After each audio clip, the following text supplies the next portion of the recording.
আমি যুবকদেরকে অনুরোধ করি, ছোট ভাই, তোমরা এই 14, 15, 16 বছর 20 বছর বয়সে তোমরা কোনো মহিলার সাথে অবৈধ সম্পর্কে লিপ্ত হয়েও না। আমি অনুরোধ করলাম, তোমার জন্য আল্লাহ যে রিজিক রেখেছে তুমি পাবা ইনশাল্লাহ, আস্থা রাখো আল্লাহর প্রতি।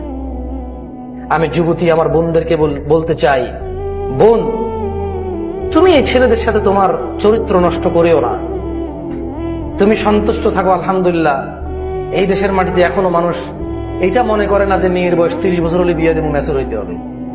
আলহামদুলিল্লাহ, তোমার একটু যখন তোমার যৌবন দেখা দেয়, তোমার বাবা মা তোমার জন্য ভালো সিদ্ধান্ত নিয়ে নেয় যে ওকে একটা ভালো দেখে ছেলে দেখে, স্মার্ট, গুড লুকিং, সম্ভ্রান্ত পরিবার, অর্থ সম্পদ আছে, দরিদ্র না, ফকির মিসকিন না, অ্যাটলিস্ট তোমার খাওয়া দাওয়া পোশাক আশাকের ব্যবস্থা করতে পারবে তোমার বাবা মা। তুমি একটু বড় হলে সে চিন্তা করে একটা তোমার জীবন সঙ্গীর জন্য ওরা কিন্তু তোমার জন্য সময় ব্যয় করে।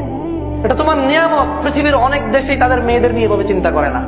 আলহামদুলিল্লাহ, বাংলাদেশে তোমার জন্ম, এই দেশে তোমার জন্ম হতে তোমার জন্য এটা অনেক বড় নিয়ামত যে তোমার পিতামাতা তুমি একটু বড় হলেই তোমার জন্য জীবন সঙ্গীর একটা উত্তম ব্যবস্থার পরিকল্পনা করে। তারপর নিজ নিজ ক্ষমতা, নিজ নিজ চয়েস অনুযায়ী তারা চেষ্টা করে তোমার জন্য ভালো একটা ব্যবস্থা করতে। তুমি তোমার পিতামাতার প্রতি কৃতজ্ঞ থাকো। বোন, তুমি অবৈধ সম্পর্কে আসিও না। আকুলু কওলি হাযা ওয়াস্তাগফিরুল্লাহ লি ওয়া লিসাইরিল মুসলিমিনা ওয়াল মুমিনিন ফাস্তাগফিরুহু ইন্নাহু হুয়াল গফুরুর রহিম। সবাই ইস্তিগফার করেন।